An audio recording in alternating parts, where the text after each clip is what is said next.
Welcome back, 8:25. We are live across the UK. It's Talk Breakfast, and before we continue, it's the daily hello to Oliver and Iris, who are sat in the car because Ollie won't go into school until I tell everybody that Ollie Kyle is the coolest dude in the world. Iris, weird video yesterday. Start naked, putting a lipstick on, age 2, and dominating the household. Love you both. See you later. We say a very good morning. It's all going on here this morning. Samara Gill's arrived now. How are you? Good. I did something pretty similar yesterday, so I don't mind Iris's moves. Right, sorry. You did something similar as my 2-year-old daughter yesterday. It's a female thing. What, putting your lipstick on and yeah, you wouldn't understand. Fantastic, what a start to my morning. Morning, Jez. So pleased you have Ben on. He's a brilliant commentator and has much value to say. Sarah, loved having him on. So Roger from Wales, is it? How are you doing, Roger? Why did I do that? So Starmer's going to release documents on the assessment of Mandelson. I take it'll be selective documents. Yeah, Mike in Lincoln. Morning, Mike. Good morning, Jez. We all know Starmer's going to claim he knew nothing. Why did I do that about the Prince of Darkness and Epstein when appointing him as ambassador to the US? But this won't wash. He is the man at the head of Labour, our Prime Minister, and it was his decision. Can I just remind people, and I never forgot this, right? I remember, and I'm very angry with him still, Boris Johnson. I remember when he dared to stand up and say, and you, Starmer, head of the Director of Public Prosecutions, let Savile, that vile paedophile, through your fingertips. And everybody went, how can you bring that up? And I remember Starmer going, listen, I was in charge, but there are many people working underneath me. It's not my responsibility. And yet Boris Johnson had to fall on his sword as the boss of this country because of people underneath that made decisions. The same should apply to Keir Starmer. He is an utter disgrace. And Samara Gill, we hope that today at Prime Minister's Question Time he's skewered, but I doubt it, because he'll say, I can't talk about it, it's being investigated. He's such a lawyer, isn't he? I mean, you're completely right, though. He's been actively destroying the country for years and years and years, and him becoming the PM was basically the penultimate slap in the face and sort of linchpin moment for the country. So I don't know what's going to happen, but he definitely won't get skewered, that's for sure. And Kemi's not capable of it, or whoever. Can you move your hair from your mic, I'm told? Yes, Sorry about that. Yeah, gosh, throw it technicals. Back. Sean from Bridlington. I was once offered a summer season in Bridlington. Did you know that, Dave, with one leg? Yeah. Starmer's answers to the PMQ's questions today is going to be absolutely right. She's going to go, what did you know about Mandelson? What did you know? And he's going to go, we've created breakfast clubs. We've got the NH waiting list down. NHS appointments are down. We've lifted 450,000 children out of poverty with the fastest G7 economy in 2025. And I've done some trade deals. Did I miss anything, Sean? No, you're absolutely right. That is exactly what that man will say.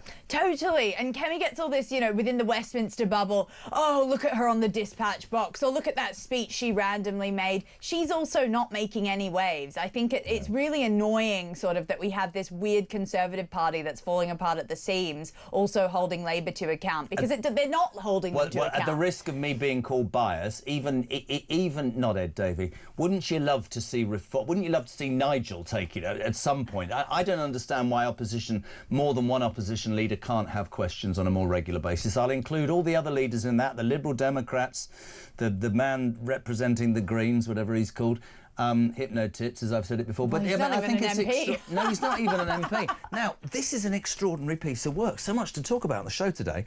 Tell me about Shahid Butt. You've gone and done the most extraordinary interview. Well, Shahid Butt, I mean, he made massive headlines last week because everyone was in uproar, rightly so, about a convicted terrorist running to be a councillor in Birmingham. So that's who he is.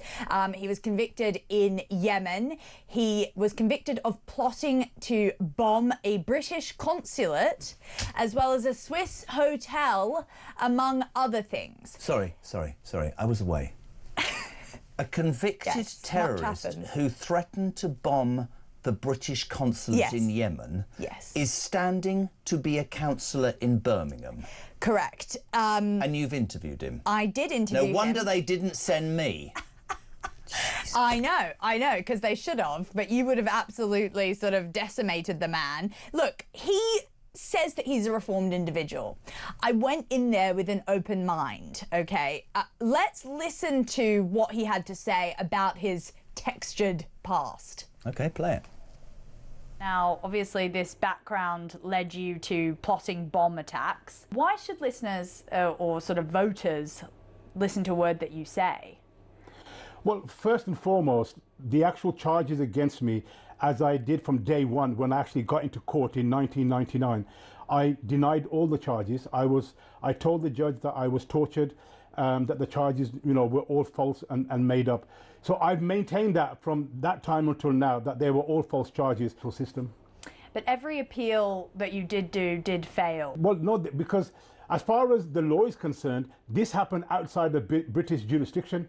So, like on my DBS, I don't have anything on there. My DBS is clean, other than the conviction that I have in this country, which was in the mid-90s for some other stuff that was happening here. What was that conviction? That was just around some of the stuff I got involved in around fighting and violence and stuff like that. Right. Okay. Look, let's be clear here. I'm not trying to make out that I'm this goody-goody two-shoes kind of guy. Yeah, I've had a checkered past. I've been involved in stuff that I do regret, but you have to understand the circumstance that I grew up in. I didn't grow up in a privileged society or in a privileged family or in a privileged way. I grew up on the streets. Right, so I'm sorry, I know it's 8:30 and I know I'm going to get into trouble. I know many people who grew up on the streets and they didn't bomb people, you arrogant piece of crap. Are you joking me? I've written this down. Outside of my conviction over there, which I deny, I got into a bit of trouble here for fighting. Yeah, Sorry. just a bit. And the irony is this, that piece of rubbish will probably be elected in Birmingham. I haven't mentioned this. Has he mentioned the bins? Not a thing. He's going to stand all about Gaza. There's rubbish all over Birmingham and that git's going to be elected. That's what's wrong with this country. Well, you're completely right. He's a pro-Gaza MP. Of course he is. Of course he is. Let's just hear what he had to say about Hamas. Really? Oh, because he's God. a reformed individual, No, Jeremy. No, go on. You now condemn Islamic extremism without any qualification? Again, you need to. It's a yes or no. No, I mean, but we need to define what we're talking about here. If you're talking about groups like ISIS and Al Qaeda, of course I condemn that. Right. Yeah, they're what criminals. about Hamas? Hamas is a legitimate group that is fighting for the freedom of the Palestinians. Okay, so they're not a terrorist organisation? No. Okay. So October the 7th, that was justified? October the 7th was a reflection of what was going on there. I'm against the killing of any innocent civilians of any religion. It's not acceptable. And if that's what's happened, and as it seems that is what happened, then obviously it's condemnable. What you're accused of is trying to blow up British institutions. So how should we trust you to now run one? Well, I can tell you one thing. I'll do a damn sight better job than the current Labour incumbents that are sitting there right now, who have turned our city into a dump. We have councillors that don't speak English, that can't read and write, and yet they're getting elected. Why is the Labour allowing these kind of candidates to be elected? I will do a much better job than them. And like I said, I'm innocent of all the charges that were levelled against me, so I wasn't plotting to do anything. And for the last 30 years, almost 30 years, that's the question. What have I been doing in those 30 years since then? I've been working in the community. I've been working with West Midlands Police around antisocial behaviour and drugs and anti-gangs. I've worked with the Home Office on de-radicalisation programmes. I am one of the main guys on this de-radicalisation programme. Why? Because of my background. This is madness. Right, I patently understand that I've been ambushed this morning by the production team here. I'm sorry. Going to Birmingham on Monday. Hamas is a legitimate organisation, and October the 7th was a reflection on what's going on. Are you joking? The amount of Jewish friends I've got? No, Jewish people were murdered, and I can't even tell you what happened on October the 7th. That man is going to run for office. He says, I've been working with the West Midlands Police Force. Great. This is just Jeremy Carr's opinion. One of the most corrupt police forces this country's ever bleeding well seen. Fact. Unbelievable. Well, how is he going to be elected? What am I doing? Well, I think it's more of an expose, really. It's actually quite good to know that these are his thoughts. This is someone who wants to be within British government. I mean, it was absolutely appalling what he thought of Hamas. And I will just state that afterwards, his so-called media advisor or someone who was there in the room said, brother, we don't say that about Hamas. They're a prescribed terrorist organization. Just want to clarify that. Just want to clarify that. Well, I don't take it because clearly I doubled down on that. I asked him 2 times. He doesn't think Hamas is a terrorist organization. Therefore, I don't think he's a reformed individual. All this crap about, oh, I do stuff for the community, anti-radicalization, but you still don't condemn Hamas. So you don't condemn a terrorist organization. It sounds like the BBC, doesn't it? That brutally murdered and put parts of babies into microwaves. That is a fact. And I will long say this, Samara, I've said it forever. I find any racism abhorrent, but I will forever fight for my Jewish friends because we live in a country which seemingly thinks that anti-Semitism isn't on the same path. Let's talk politically about that. And what a great expose. There were in the last general election 5 MPs like Shahid Butt who got elected simply by talking about Gaza. Wow. They didn't talk about any local situations at all. And in fact, there are several high-ranking Labour people, I don't know if you know this, who run the risk of losing their seats. Angela Rayner, actually Wes Streeting, the Health Secretary, only had a 600. There was that great fight that Jess Phillips had in Birmingham, Ladywood as well. Yes. The Muslim vote is so prevalent and has been so important to Labour, and many people will say that so much of Labour's policy, for example, let's not have a national inquiry yet on the fact that young white girls were raped, because, you know, that might upset people. I mean, if that, you know, people will insult, let's say Farage for a moment, and they'll say it's far right and it's not inclusive and all those sorts of things. This country will split because that sort of behaviour is very, very frightening. He has no desire to do anything about Birmingham. That's just an ideology based around religion, in my humble opinion. Totally. I mean, he's part of Ahmed Yaqub's independent Gaza MP kind of conglomerate, and I spoke to Ahmed also. By the way, they're all very charismatic, nice guys behind the scenes and everything. You know, they're quite weirdly likable, but then you do start to get into the actual issues and you start to think, okay, this is quite very anti-British. And basically, Ahmed Yaqub said he's running over 60 candidates in the upcoming elections, and Starmer is the only one to blame. It is actually shameful how his lack of backbone has actually equated in this infiltration, because this is the new left. Just as we're seeing a little bit of a change on the right, we're also seeing a change on the left in this country, and it's going to be very dangerous. I think there will be in the next big election a coalition of far left and then Conservatives. What, this lot will go with the Greens, would they? What they might do. They were it's part a of... whole rag battle of nut jobs. They might do with the Mothin alleys of the group. We don't know, but at the moment they're very much doubling down on being independent. But this guy, I mean, he said that IDF are baby killers in the past. I don't think he's that reformed or as reformed as he sort of says to be. And there's a longer form video on YouTube which you can see where he talks about wanting to kick people in the teeth to defend himself, which is a current position that he has. Not very often in my broadcasting career am I open mouthed. Listen, on YouTube, more detail. Shahid Butt, I just want to make this point. He wants to run as a local councillor in Birmingham. One problem, he was previously convicted as a terrorist. But apparently he's changed. He spends a lot of time with the West Midlands Police. He's only really interested in Gaza, not anything to do with your bins in Birmingham.